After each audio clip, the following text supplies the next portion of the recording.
Late last year, I got diagnosed with major depression and anxiety, Okay. and it's affected me quite a lot in my life. Yeah. I've had a few bad experiences in the past, which I think is kind of made it worse. Genetic, it's pretty rampant in my family. Okay. On both sides of my family. I only found out recently. Wow. But, yeah, so my dad's side, their parents, my mum's side, their parents, and it's like, yeah, a lot of people in my family kind of have it. And I didn't really know, and I thought I was going to be the one, oh sweet, I'm not going to get it, kind of thing. And for a long time, I didn't think I had anything wrong with me. I thought this is just how everyone was, this is what life was, but it has really impacted me, like just reflecting on it every now and again. I'm like, holy shit, it's pretty intense what's happened. Yeah. Like, what's happened to me. And you look at, like, there's a reason for like everything that you've been experiencing, all that, you know, there's a reason why your actions reflect this way, and you look back like, oh, that's why I was like this, or that's why I reacted like I did to different things. Yeah, well, I found that at times I'd just get angry for no reason, and I was thought that I just had anger issues, which I know I don't have anger issues. It's just how my brain perceives it, and I just think kind of people are out to get me and stuff like that, and it just plays with me. And now I know when it coming on, I know how to fix it. That's good. I know that when you're not an angry person, I know how to kind of quickly control it without having to snap, kind of thing. Yeah. In a more healthy way as well. Yeah, a lot healthy way. Like before, if I was getting depressed, I thought doing drugs and drinking myself stupid was a good way to fix it, because at the time it feels good, but then the next week I just feel so shit. Yeah, the aftermath is not. Yeah, that come down kind of from all of it. It's just not worth it. Yeah. So how would you best describe what the major depression and anxiety is like? Well, the depression is, the way I like to explain it to people is, imagine if you're all just like in a well kind of thing, you're looking up and all you can see is the light, but no matter how hard you try and all that, you can't get to the light, to the happiness, and that's what it is. I feel very enclosed at times, and it's just, I can see the happiness, it's like in just there, but I just can't get to it. And I'll get closer to the top of the well, and I'll think I'm there, and then I'll just drop right down to the bottom. And then with the anxiety, it's like having the that butterflies feeling kind of thing. It's just it's just overwhelming. It's like you're constantly nervous, and I might just be standing in line to get coffee, and I'll be getting like that very nervous feeling, and I'll be like, I'm just standing in line for a coffee. I've got nothing to be nervous about. And my anxiety I can deal with. I find that the lesser of the two evils. It's more my depression that is still pretty bad, and luckily enough I know methods how to help me, and I've started doing a few things that are helping me. I'm on medication now, which I think is probably the greatest thing ever that's happened to me. I started to go on meds about 8 months ago, and I didn't like it. And I just quit. And the thing is, when you stop taking any depressants and stuff, it messes with you even more. So you think you're better for a couple of days after, you're like, sweet, and then it's a massive crash, and you're just like, oh shit. Then I was like, I don't want to ever go on meds again, I hate this. But then I was starting to get real down. And now I'm back on them. Saying to yourself, I don't want to worry people, and you know, was that something that is just like you don't want to ruin like the friendship, or you don't want the good times to kind of stop because of how open you have to be. And I found that at times people started to treat me a bit different, and they were kind of walking in eggshells, and I don't want people to change around me. I want I'm mates with you because that's how you are all the time. I don't want people to be like, oh Lima, you okay, and all that, or constantly messaging me and stuff like that. I just want to be like normal mates and stuff, and I felt like if I told people, they would start worrying about me, and I kind of got a sense of guilt about it, and I felt bad because I was like, I don't want them to be thinking of me all the time, or and stuff like that. I want them to be able to live their own lives and stuff. And I thought, as a person myself, I thought I was worthless. I thought I was like the worst person in the world. I honestly, I just kept thinking that. So describe the lowest point you reached, or like the scariest moment you had. So with my depression and all that, it's for a long time there, I was getting pretty nasty thoughts in my head, and by nasty I mean in my mind, because I hated myself. I had this terrible self-image, like absolutely terrible self-image. I thought, what's the point of living anymore? Yeah. And I was extremely suicidal.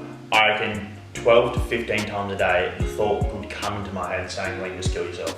And it was a constant thing. It wasn't like it was every day, constantly there, kind of thing. And a lot of the time, the thought would come up, and I'd be able to just push it away. Yeah. Sometimes I'd think about it a bit more, and then I'd push it away. Other times it'd be pretty intense, and I'd be thinking of ways how to do it. Yeah. So you actually started thinking Of steps of what to do and all that. And then there was a handful of times where I've gone out and I've come pretty close, and I reckon there was about 3 or 4 times where I don't know what's happened to pull me out. And there were a couple of times where there was one time I was in my room and I've had enough. And I grabbed a belt from my room, put it around my neck, tied it around my fan, and I was about to drop. And the thing that saved me was my dad. He walked through the front door. Wow. And reflecting back on that, if he didn't come through that front door, I would not be here. 100% wouldn't be here. And then when I told him that story, and he was so sad, but it was I just saw this like pride in it, he felt so happy that he walked through that front door at that exact moment. And I was like, and it was pretty intense for me, man. I've had other times where I've gone, I've just had enough, and I like to drive around, and I'll be driving, and I'll just see a pole, and I'll just put my foot down, and I'll get maybe 15 meters, 10 meters away from the pole, and I don't know what it is, and I'll just move out of the way. It's that, and it's a weird feeling because I don't know what it is that keeps dragging me back, and I'm grateful for it, for dragging me back. And if things like that didn't, I wouldn't be here. And they were probably the lowest of the lows, man. Where honestly, I just constantly just think about ending my life, constantly researching ways to do it, and a lot of people didn't even know about this. No, this is when I didn't really speak to anyone, and no one knew about this. And I found it weird. I'd be when I was a dealer, I'd be sitting in. I remember this one time I was sitting in science, and I was just thinking about it, and I was like, I went to that stage where I was going to act it out and all that. And I can still remember talking to my mates happily, pretending to smile and laugh and all that, but in my mind I'm just thinking, like when we're working, okay, this is how I'm going to do it, this is what I'm going to do, this is, and all that. And looking back at it now, it's just like, it's kind of weird how I can still joke and pretend it and like seem normal on the outside, but inside I can't get any lower than this kind of thing. And I'm kind of grateful that I have been able to pull myself away from those situations. And since getting help, I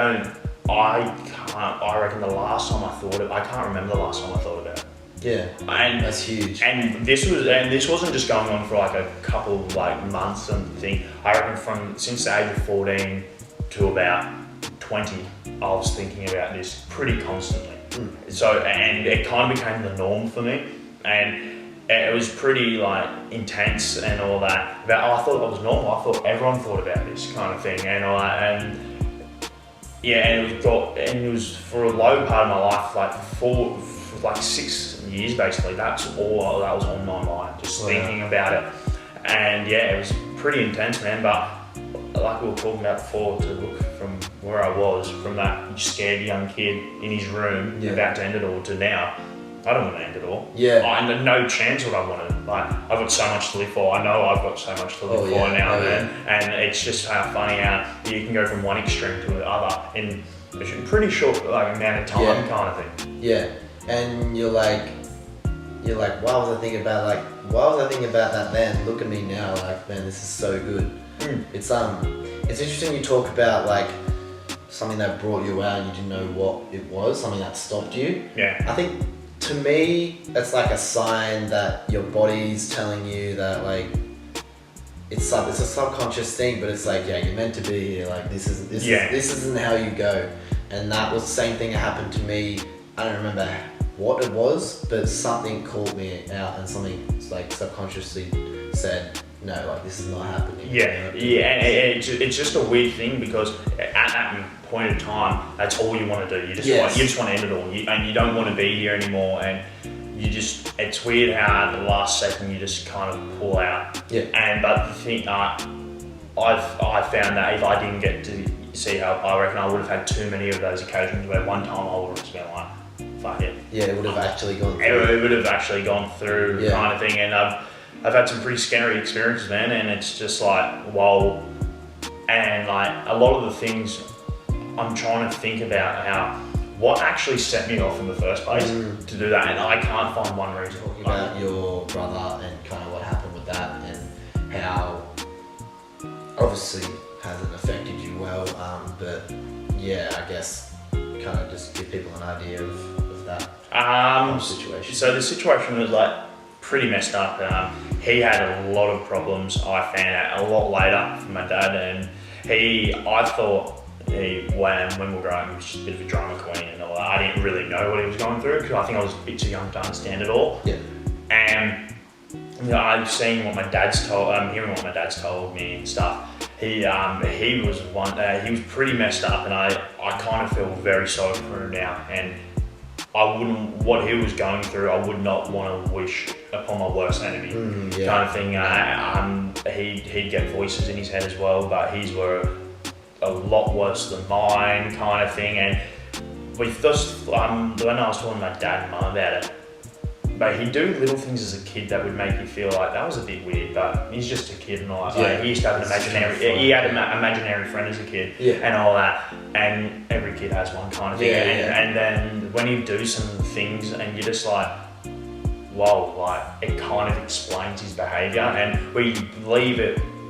He had a lot of problems since he was born, kind of thing, and all that. And then after his passing and all that, the big thing was me. I blamed myself for it, and that was a huge thing for me. I blamed myself for it. I was like, Liam, if you got into that room a minute earlier, what would have happened if you did this? If you were a nicer brother to him, he might have not have done this. And that was a huge thing for me. And I still semi-believe it, and I think it's gonna be something I'm gonna live with for the rest of my life. But I know it's not. Even though I know it's not true, it's still in my mind, and kind of thing. And I don't think I'm gonna be able to get rid of that. But it doesn't make me. I don't get depressed about it anymore. Yeah. And when it's his birthday and stuff like that, I think this year when it was his birthday, I forgot about it. Like it's just, and then someone reminded me, and I was like, oh shit, yeah. And I'll say a quick happy birthday to him and stuff like that, and that's it. And I've come to live with it, kind of thing. And how I explained it was like when you get like a big cut kind of thing at the start, it's sore, it hurts, and all that. It's real fresh, and then over time it just kind of it heals, but it scars and you don't feel the pain anymore. It's always going to be there. It's always going to be there, but it's not going to hurt me anymore. And I've come to that point now where I can go into his room and I don't have to break down. I can think about him, and I can think about the negatives as well as the positives, and it doesn't affect me as bad. Yeah. But the thing was with him, he was either I don't think he would have been here for too much longer if he did survive that. Okay. He would have either been in jail or he would have been dead. Right. He didn't have a lot of things going for him. He didn't want to help himself. That was his big thing. I noticed he just didn't want to help himself, and if that was like me, I think I would have gone down that road. Yeah. Kind of thing. Yeah. And I think if he did want to help himself, it would have changed the aspect of it. It would have changed the outcome dramatically. But that's the thing. If someone doesn't want to help themselves, it doesn't matter what you can do. Doesn't really matter. You can send them away to a rehab. You can force them to take drugs and stuff. Yeah. You can force them to take medications and stuff like that. You can force them to do this, but if they don't really want to get help, nothing's going to work. Yeah. It doesn't matter what you can do. It comes down to you whether you really want to, work for that light and start working towards it. It's I was thinking about that because I have like a family friend who committed suicide, and we were very close as like young kids, and then we kind of drifted apart. Yeah. As it kind of happens. With what happened to him, I feel like there's like a certain energy that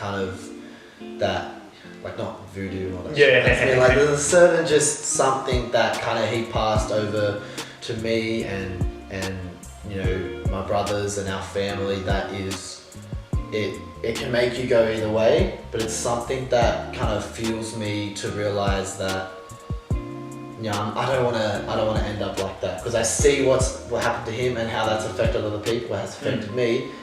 Yeah, that's not how I want me to go. I don't want to go like that. You know?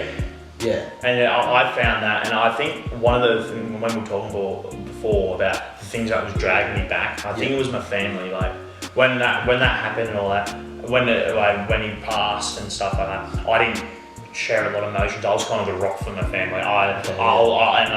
And in hindsight, probably not the best thing. I never properly grieved about it. Yeah. Okay. And I basically, instead of grieving about it then, I just pushed that grieving back, and then had to extend it, and it made it a lot worse, kind of thing. And I think the thing that was bringing me back was, I don't think I could put my family through that again. Like I can. There's some things that I can remember. I can hear a scream from my sister from that night. I can still remember my mum just into shock, and I can still remember I can remember this like vividly, kind of thing. I can still see the look on my dad's face, like him begging for something to bring his son back. Yeah. And all that. And I remember just staying pretty calm about it all. And there are those things, every now and again they'll pop up and they kind of haunt me a bit. Yeah. And I don't want to put them through that again. I could never live with myself. Some therapeutic activities that have helped through all this. I reckon the best thing for me is exercise. Yeah. When I was starting to get in my dark places, I stopped exercising. It made it so much worse. Now that I am exercising, I'm playing footy again. I love going to footy training. I love like being around people and all that. And for me, exercise is a huge thing for me. And it doesn't mean I have to go for an hour just absolutely hard it's just kind the of activity. thing. Yeah, it's just like going for a walk around the block, or taking my dog for a walk, whatever it is. I find that exercise is a huge thing for me. Yeah, I find another thing I do enjoy. I want to do every now and again. I'll read. And all that, and normally I hate reading. I've never been a big reader, and every now and again I like it because it really relaxes me, kind of thing. And finding things I want to do for myself, like working on my car, playing. I really like golf. I like just walking 9 holes, 10 holes of golf by myself, because it just really just helps me to open up my mind. Yeah. And I can just feel all the worries and stress. I could have the worst game of golf in the world, but it's just walking and just within kind of with nature a bit, and you just start thinking positively. You're in your own zone. Yeah, you are. Like, you're in your own little world, and you just feel good, and nothing can really take you out of it. Yeah. And it's just such a nice feeling from going from absolutely low from like there, and your mates have seen you like progress and all that, and like they're happy for you, then you feel their happiness, and it just feels so much better. It just bounces off, and that energy is huge. And it helps my mate. And like I've noticed since I've started talking to someone, I've helped some of my mates reflect and think I need some help. Yeah. And I've had a couple of mates come up to me and Liam, in our little friendship group, this is not a stigma anymore. No. And once they told me, and I was like, whoa, and they're like, we used to just, all our personal shit we used to not talk about, and now they talk about it. And I think that's a massive thing. I think we need to get away from that stigma. Yeah. Where we shouldn't be talking about your feelings and stuff like that, and you need to, because no one's strong enough to be able to go through their life just dealing with all their problems, everyone else's problems. You can't live like that. Yeah. And you're just going to live a pretty miserable, shitty life. Yeah. And if that's what you want, that's what you want. So if you want to be happy, just talk to your friends, talk to your family, and just do things that are gonna make you better, like the best version of you, kind of thing. Sweet. Yeah, man. That's the one. Yeah. Thank you for coming on. Anytime, bro. Thank you for watching. Hope you found something good from this, and have a good day.